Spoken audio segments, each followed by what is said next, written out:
Second shift के questions को देखेंगे।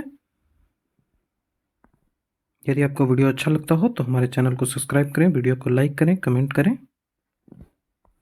वीडियो का पीडीएफ के लिए आप हमारे टेलीग्राम चैनल से जुड़ सकते हैं। आज जो डिटेल एक्सप्लेनेशन के साथ सेट देखेंगे, इससे आप अपना आंसर तो मिला ही सकते हैं और आने वाले एग्ज़ाम्स जो शिफ्ट्स हैं उनमें जो संभावना बनेगी उसका एक्सप्लेनेशन भी बहुत अच्छे तरीके से इस वीडियो में करूँगा। तो आप वीडियो में बने रहें, अपने दोस्तों के साथ वीडियो को ज़रूर शेयर करें, क्योंकि यही जो एक्सप्लेनेशन करूँगा वही अगले शिफ्टों में आएंगे। तो पहला क्वेश्चन है कि जो ओलंपिक है, भारत में ओलंपिक का पहला जो ध्वजवाहक कौन था? पहली बार जो ओलंपिक में ध्वज जो हुआ था वो 1920 से स्टार्ट हुआ था। तो पहली बार भारत में कौन थे? तो पूर्मा बनर्जी। कौन थे? पूर्मा बनर्जी। जो ध्वज होता है उसमें सफ़ेद में 5 रिंग होते हैं।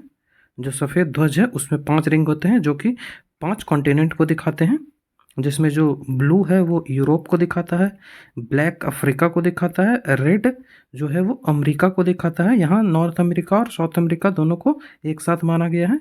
और जो येलो कलर है वो एशिया को दिखाता है और ग्रीन कलर ऑस्ट्रेलिया को दिखाता है। और जो ध्वज था इसे एक्सेप्ट कब किया गया? 1920 में पहली बार ध्वज को फहराया गया। एक सवाल सीजीएल में भी पूछा गया था, एसएससी हर बार पूछते रहता है कि जो यूथ ओलंपिक है वो पहली बार कब हुआ था? तो 2010 में हुआ था और सिंगापुर में यूथ ओलंपिक पहली बार हुआ था। जो डेफ ओलंपिक है वो इस बार कहाँ हुआ था? तो वो हुआ था काक्सियास डी सुल में, ब्राज़ील। जो ब्राज़ील का एक शहर है काक्सियास डी सुल। और इसे किसने जीता? तो इसे यूक्रेन ने जीता। यूक्रेन ने इसे जीता डेफ ओलंपिक को।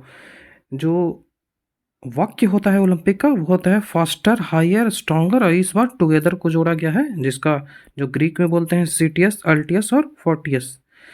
3 समय ऐसा आया जहां ओलंपिक गेम नहीं हुए थे। तो कब कब नहीं हुए थे? तो 1916 में नहीं हुए थे, 1940 में नहीं हुए थे, 1944 में नहीं हुए थे, क्योंकि इस समय वर्ल्ड वॉर चल रहा था, वर्ल्ड वॉर फर्स्ट और वर्ल्ड वॉर सेकेंड। और जो 2020 वाला ओलंपिक था वो 2022 में हुआ, क्योंकि इस समय कोविड आ गया था। तो ये ही 4 समय बनता है जिसमें जो ओलंपिक है वो नहीं हुए। जो एक सवाल और पूछता है कि ओलंपिक में महिलाओं का पार्टिसिपेशन कब हुआ? तो 1900 में हुआ। 1900 में महिलाओं का पार्टिसिपेशन ओलंपिक में पहली बार हुआ। कब हुआ? 1900 में। और जो पहली महिला थी वो क्या थी? तो हेलेन डे पोर्टाल्से। ठीक है, हेलेन डे पोर्टाल्से ये पहली महिला थी। जो ओल्ड ओलंपिक होता है वो ग्रीस में हुआ था पहली बार 8वीं बीसी से 4 एडी तक। जो एग्जैक्ट पहले जो हुआ था वो 776 बीसी में हुआ था। जो इंटरनेशनल ओलंपिक कमेटी है उसका जो ओलंपिक का हेडक्वार्टर कहाँ है? तो वो लोजेन में है, जो कि स्विट्जरलैंड का एक शहर है, लोजेन। और जो पहला ओलंपिक कांग्रेस हुआ था वो कहाँ हुआ था? तो पहला ओलंपिक कांग्रेस 1894 में पेरिस में हुआ था। और जो ओलंपिक्स हैं तो 2020 का जो समर ओलंपिक है वो कहाँ हुआ था? टोक्यो में हुआ था। 2024 का कहाँ होगा? तो वो पेरिस में होगा। 2028 का लॉस एंजलिस में होगा। और 2032 का ऑस्ट्रेलिया के शहर ब्रिस्बेन होगा। और लॉस एंजलिस यूएसए का शहर है और पेरिस फ्रांस की राजधानी है। और जो संभावना बन रही है कि 2036 जो है वो 2036 के ओलंपिक को भारत होस्ट करेगा, ये संभावना बन रही है। वहीं विंटर ओलंपिक की बात करें तो 2022 का विंटर ओलंपिक बीजिंग में, और जो 2026 का विंटर ओलंपिक है वो मिलान और कोर्टिना में खेला जाएगा। जो आधुनिक ओलंपिक है वो कब स्टार्ट हुआ? तो आधुनिक ओलंपिक 1896 में एथेंस में स्टार्ट हुआ था।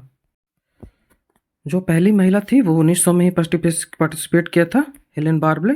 उन्हीं का नाम है हेलेन डी पार्टसुले। जो इन्होंने गोल्ड मेडल जीता था पहली बार ओलंपिक में ही, गोल्ड मेडल। नेक्स्ट क्वेश्चन है कि 50 रुपये का नोट का कलर कैसा है? तो वो है फ्लोरेसेंट ब्लू। क्या है कलर? Fluorescent blue. इससे पहले पूछा गया है कि जो पिक्चर है वो किस मॉन्यूमेंट का पिक्चर लगाया हुआ है नोट पे, ये पूछा गया है। जैसे पिछले शिफ्ट में ही पूछा गया था कि 2000 के नोट पे क्या है? तो 2000 के नोट पे मंगलयान है। अगले शिफ्टों के लिए इसे देख लें कि जो 500 का नोट है उस पर लाल किला है, 200 का नोट है उस पर सांची स्तूप है मध्य प्रदेश में, जो कि अशोक के द्वारा बनाया गया था। 20 रुपये का जो नोट है वो एलोरा केव्स है इसमें, जो औरंगाबाद महाराष्ट्र के जिला औरंगाबाद में स्थित है। और जो 100 रुपये के नोट है उसमें रानी की वाव है जो कि गुजरात में एक यूनेस्को वर्ल्ड हेरिटेज साइट है। वहीं जो 50 रुपये के नोट है उस पर हम्पी का चित्र है जो कि कर्नाटक का एक यूनेस्को वर्ल्ड हेरिटेज साइट है। और जो 10 रुपये के नोट है उस पर कोणार्क का टेम्पल जो सूर्य मंदिर है सन टेम्पल ऑफ कोणार्क वो है 10 रुपये के नोट पे। ये भी ये यूनेस्को वर्ल्ड हेरिटेज साइट है। अब कलर को याद रखना बहुत ज़रूरी है। तो जो कलर्स हैं तो 10 रुपये का नोट का कलर है चॉकलेट ब्राउन और जो 50 रुपये का नोट का कलर है वो फ्लोरेसेंट ब्लू है। 100 रुपये का नोट का कलर ब्लू ग्रीन है और 20 रुपये के नोट का कलर ग्रीनिश येलो है और 200 रुपये का नोट का कलर ब्राइट येलो है और जो 500 रुपये का है नोट का कलर वो स्टोन ग्रे है। ठीक है, स्टोन ग्रे। और जो 2000 रुपये का है वो मैजेंटा कलर है। ठीक है, तो ये नोट से सवाल हैं पूछे जा रहे हैं, तो अगले शिफ्टों के लिए आप इसे याद जरूर रखें। नेक्स्ट क्वेश्चन पूछा है कि कम्युनिस्ट पार्टी ऑफ इंडिया जो है उसके अध्यक्ष कौन है? तो विनोद विश्वान। विनोद विश्वान जो कम्युनिस्ट पार्टी ऑफ इंडिया के अध्यक्ष हैं।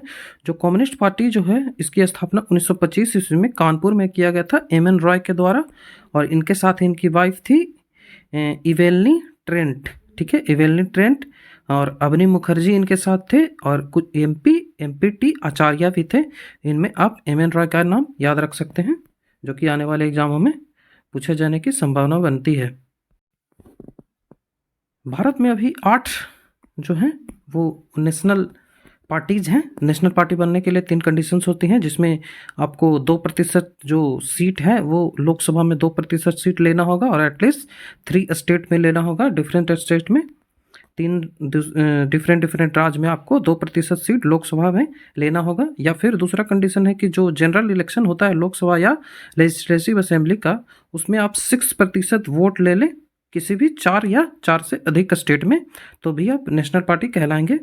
और जो लास्ट है वो आपको 4 लोकसभा सीट जो डिफरेंट स्टेट में उनको जीतने पड़ेंगे, तो इससे आप राष्ट्रीय पार्टी बन जाएंगे।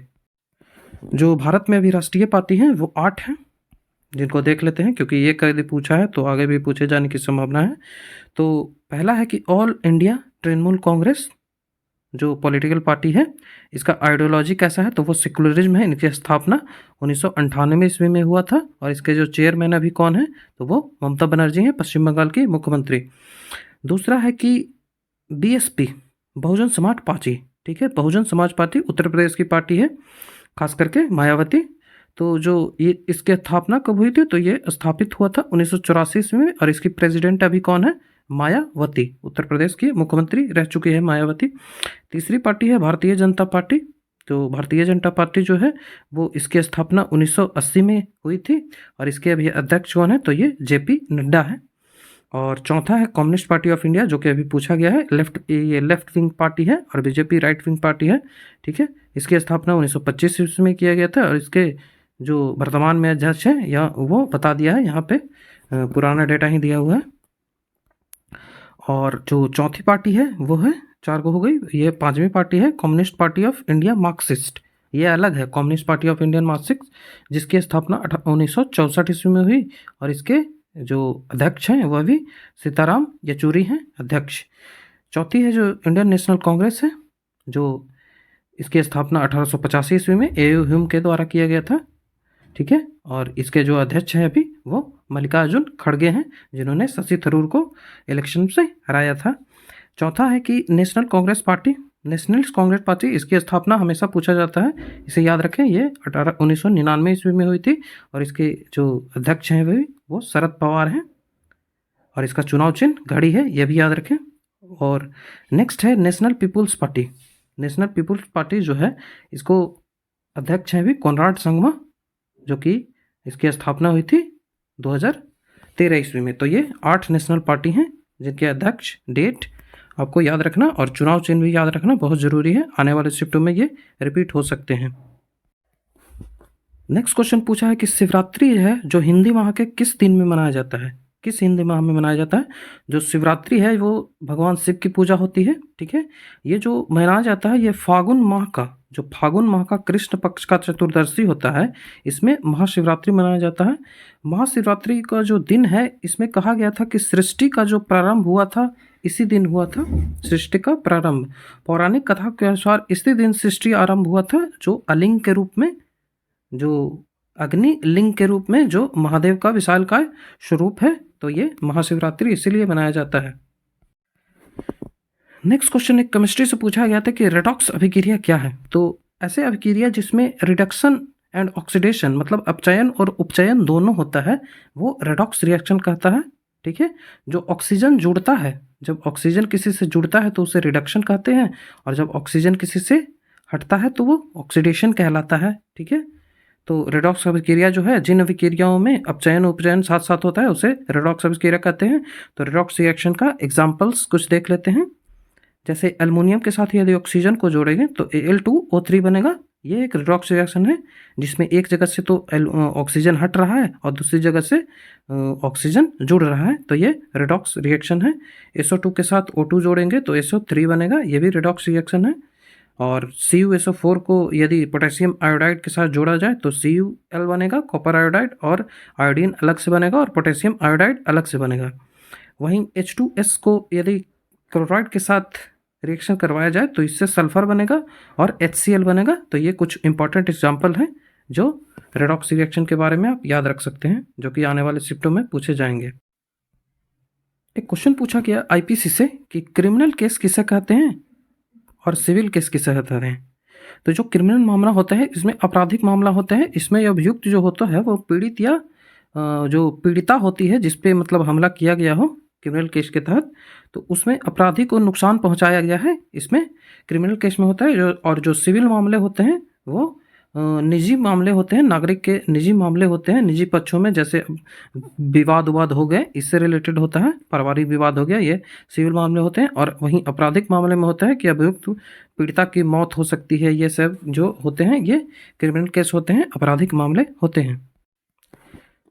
नेक्स्ट क्वेश्चन पूछा है कि BV बालकृष्ण जो है वो किस वाद्य यंत्र से संबंधित है। तो वो वीणा से संबंधित है, वीणा। ठीक है, वीणा से संबंधित है।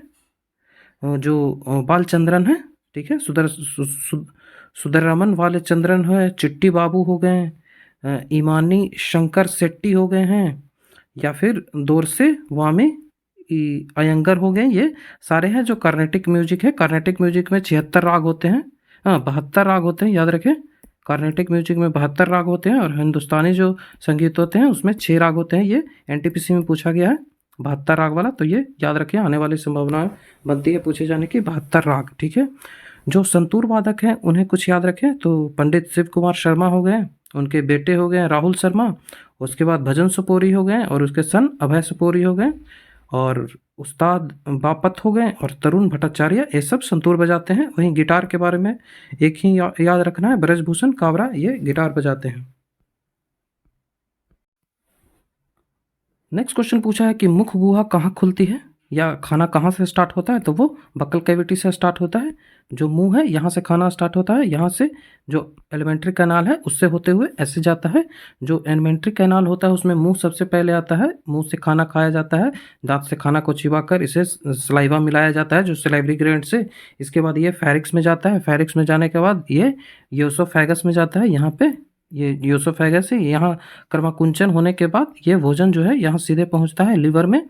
तो लिवर में पहुंचने के बाद ये अमाशय में पहुंचता है। ठीक है, लिवर में जब पहुंचता है तो लिवर के बाद ये अमाशय में स्टोमक में पहुंचता है। स्टोमक में पहुंचने के बाद ये पैंक्रियाज में चला जाता है। ठीक है, स्टोमक में पहुंचने के बाद ये यहाँ पे पैंक्रियाज में चला जाता है, और पैंक्रियाज में जाने के कारण पैंक्रियाज में जाने के बाद फिर ये लार्ज स्मॉल इंटेस्टाइन में जाएगा। ठीक है, स्मॉल इंटेस्टाइन ये है स्मॉल इंटेस्टाइन, और इसके बाद ये लार्ज इंटेस्टाइन में लास्ट रूप से यहाँ शक कर लिया जाता है। जितने भी पदार्थ हैं जो यदि यूज के बचे हों तो उन्हें शक कर लिया जाता है स्मॉल इंटेस्टाइन में। उसके बाद लास्ट जो है रेक्टम, तो रेक्टम के द्वारा ये जो मल के रूप में शरीर से बाहर निकाल दिए जाते हैं। ये डाइजेस्टिव सिस्टम अपना हो गया, जिसमें एलिमेंट्री कैनाल का ये सारे पार्ट हो गए। इन्हें क्रम से याद रखना बहुत ज़रूरी है, जो कि आने वाले एग्जाम में पूछे जाने की संभावना है। नेक्स्ट क्वेश्चन पूछा है कि सिविल सेवा में शामिल होने वाले पहले भारतीय कौन थे। तो वो सत्येंद्र नाथ टैगोर थे। 1863 ईस्वी में सिविल सेवा में शामिल हुए थे। जो सिविल सेवा है वो 1854 ईस्वी में इंट्रोड्यूस किया गया था डलहौजी के द्वारा, और मैकाले की रिपोर्ट पे इंट्रोड्यूस किया गया था सिविल सेवा को। नेक्स्ट क्वेश्चन जो पूछा है कि 5 और 6 5 ईयर प्लान है, उसमें अंतर कब आता है? तो रोलिंग प्लान, पिछली शिफ्ट में भी ये पूछा गया है कि रोलिंग प्लान में ही अंतर आता है। 78 से 80 के बीच में जो 5th 5 ईयर प्लान है और 6th 5 ईयर प्लान है, इसमें जो 74 से 79 है, इसमें 78 में सरकार गिर जाती है और वहाँ जनता पार्टी की सरकार आ जाती है, जिसके कारण जनता पार्टी की सरकार 78 से लेके 82 के लिए 78 से 83 के लिए 78 से 83 के लिए पंचवर्षीय योजना चालू कर देती है। लेकिन 80 में फिर से जनता पार्टी की सरकार गिर जाती है और पुनः कांग्रेस की सरकार बनती है। तो उन्होंने 1974 से लेके 1978 तक ही 5वीं पंचवर्षीय योजना को चालू किया। तो यह भी पूछा जाता है कि कौन सी पंचवर्षीय योजना है जो 4 वर्षों का होता है। तो 4 वर्षों का पंचवर्षीय योजना कौन है? तो वो 5वीं पंचवर्षीय योजना है। इसके बाद 6th पंचवर्षीय योजना लागू कर दिया गया 1980 से 85 के लिए। 5वीं पंचवर्षीय योजना में रिमूवल प्रॉपर्टी का जो उद्देश्य था। नेक्स्ट क्वेश्चन है कि प्राण एवं दैहिक स्वतंत्रता किस आर्टिकल में है? तो आर्टिकल 21 में है। आर्टिकल 21 में प्राण एवं दैहिक स्वतंत्रता की बात की गई है और आर्टिकल 21 का ए है, इसे जो अनिवार्य रूप से और निःशुल्क शिक्षा देने की बात की गई है। 21 ए में जो शिक्षा है वो मौलिक कर्तव्य है, ठीक है, 21 ए के तहत।